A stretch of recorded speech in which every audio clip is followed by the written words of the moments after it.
In this month's quest to make you feel old, I decided to take a look at Soldier of Fortune 2 Double Helix on his 20th birthday. Yes, this came out 20 years ago, dear lord. Now for the mandatory, hey guys, do you remember when Raven used to make video games? And the transition. And yeah, I'm aware of my voice.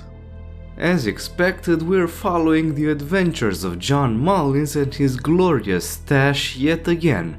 Only now, instead of terrorists threatening the world with a neutron bomb, the shop sends him to deal with a biochemical threat. It all started with a mission in 1989's Prague involving the extraction of a Russian biochemist as part of the efforts to halt the Soviet bioweapons program. More than a decade after this successful operation, new reports of the same weapon resurface, and John is sent to Colombia to find more information.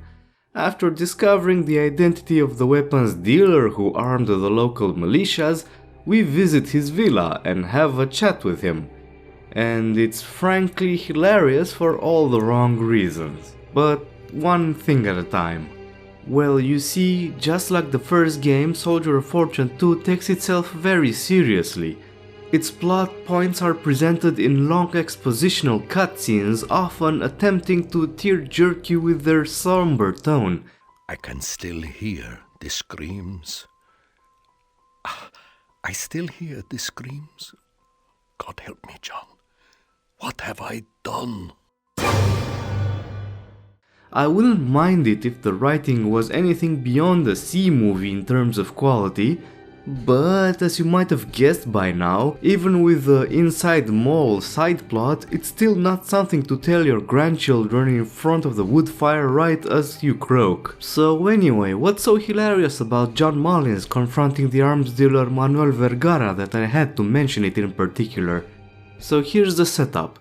This guy is a dangerous arms dealer who just sold bioweapons to a guerrilla. He's so ruthless that he doesn't even care about the entire villages that were massacred with weapons he sold. Thus, Mullins approaches him at gunpoint and starts asking for information, as you'd expect when he's facing an unscrupulous and dangerous adversary. Vergara does not answer the questions, but slowly turns towards Mullins, while still holding his gun, refusing witness protection or any form of cooperation. And as he's told by Vergara that there's a mole in the shop and the terrorists know everything about him, Mullins pulls his gun down, and then, after getting fed up by the lack of answers, Mullins once again draws his gun, for some reason, but now Vergara returns the favor. And Mullins is very calm when this happens, and listens to Vergara argue that his family is in danger if he talks, and then continues watching as Vergara puts the gun at his temple and blows his brains out, and you'd expect that a special op with his background would be very twitchy when a terrorist points their gun towards him, and then he'd be able to stop the world's most blatant suicide attempt. But all we're left with is, damn it, and the regret that nothing could have been done to prevent such an unavoidable tragedy. I can let that happen. I won't let that happen. What are you doing? It's the only way. Forgive me, Lord. You're too slow! Damn it! Oh Raven, you spoil us with this writing mastercraft. I won't go into much detail with the story because I believe it's pretty clear by now that the game's story is corny as hell. There are only so many hyper-stoic one-liners I can take from the main character without breaking into a mess. Everyone's a comedian. What I can mention though is that the Inside Mole subplot creates an exciting tension and mystery. Sure, the final reveal aligns with what you'd expect from straight-to-video movies, but at least you don't get silly moments like barging into Saddam's office like from the first game. Alright, I'm lying. Mullins is too cool to let the President of the United States thank him personally for a job well done by the end of the game. I assume my fee has been transferred to my private account. Of course, as per the usual arrangement. Well, if it's all the same to you, I consider that thanks enough. Gentlemen, good day. Hey, come back here. You can't just walk away from... Let him go, son. Just let him go. I mean, this man is simply beyond the chain of command, he's so dangerous. When it comes to the setting of the levels, I think it's cute that you get to visit the shop in between missions throughout the campaign and then have it as the final destination when all hell breaks loose. But otherwise, beyond the change of scenery, most feel the same. They're short, with a boxy layout and plenty of tight corridors. Unfortunately, just like in the first Soldier of Fortune, the game really loves to dump enemies at weird angles so they can blast your health away if you don't memorize every position through trial and error. And considering that they're all hit scan, you can imagine the experience is not very enjoyable, to say the least. It's even worse in the Colombian levels, since the AI is not fazed by the very dense foliage blocking your view. This reminds me of something, by the way. Back in the day, these levels were crippling performance on my system, and I feel it's not a coincidence that all the other locations have little to no vegetation in comparison. And coming back to the enemies magically shooting through 2D sprites bullshit, it gets at its highest point in the hospital level, with enemies gunning you down from behind curtains, giving zero chances to spot them before. Man, fuck you, game. Despite its age, I want to avoid calling the game a boomer shooter, mainly because it seems designed to avoid being one. Makes sense when you realize that around 2001-2002, game developers were on the attempted realism binge. But does it work for Soldier of Fortune 2's benefit? Not really sure, in all honesty, especially since its elements seem contradictory in some instances.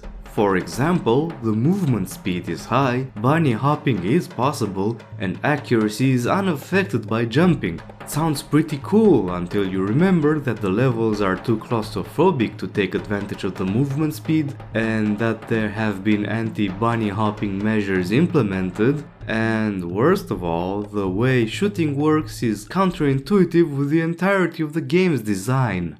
I already mentioned how enemies are positioned, but it's also worth noting their numbers. Oh, don't you worry, they do come in numbers, just like any respectable old-style shooter would make sure of. Logically, you'd expect the gunplay to facilitate cleaning them out, but it won't take long to realize that this isn't the case here. In an effort for realism, Soldier of Fortune 2 took the least fun aspects of Counter-Strike's shooting mechanics. Shooting any weapon in full auto sends your beloved John Mullins into a veritable epileptic seizure, with substantial accuracy penalties for each bullet fired after the first. Not like the first bullet's accuracy is high anyway, and to make matters worse, there's no predictable spray pattern either. Thus, after firing a couple of rounds, your only hope is to wait for the severe accuracy penalty to slowly decay to manageable levels. Doesn't quite go hand in hand with the fast-paced nature of the encounters, unfortunately.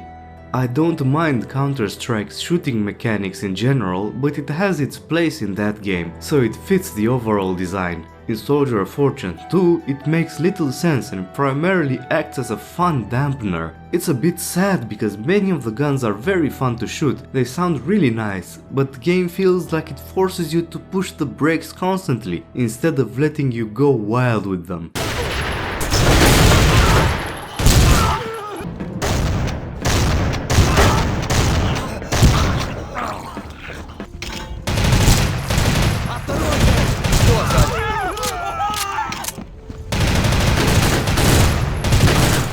And when you're facing multiple enemies at the same time, these issues make you feel handicapped instead of helped.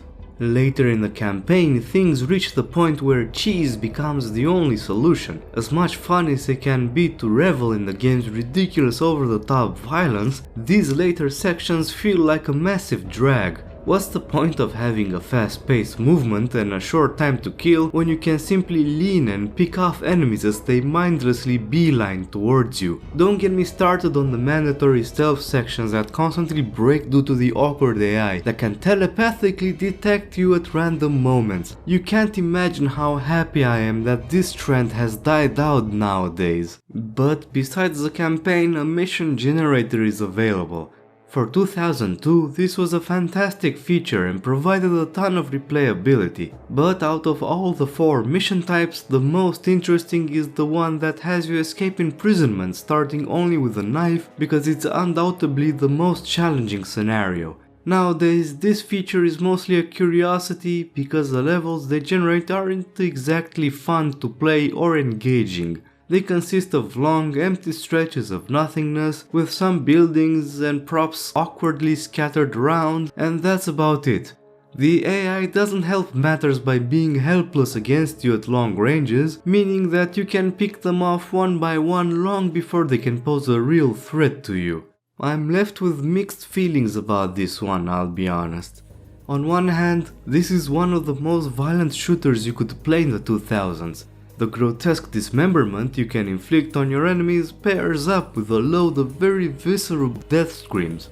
I think Red Orchestra 2 is the earliest game that successfully one-upped Soldier of Fortune 2 in this department, but on the other hand, the game design looks like it wasn't really sure what kind of game it wanted to create. It's a product of a changing landscape when game developers were chasing the hot new trend of so-called realistic shooters, but still couldn't afford to abandon their boomer shooter roots they were comfortable with. The end result is a fun but somewhat frustrating experience. It has plenty of qualities good shooters have, so there's no wonder some of us remember it rather fondly despite its drawbacks. Just don't expect a decent sequel anytime soon, yikes! Well, that's it for now. Thanks for taking part in yet another boomer trip, this time with this very rugged voice. I'll get better by next time, so have no worries.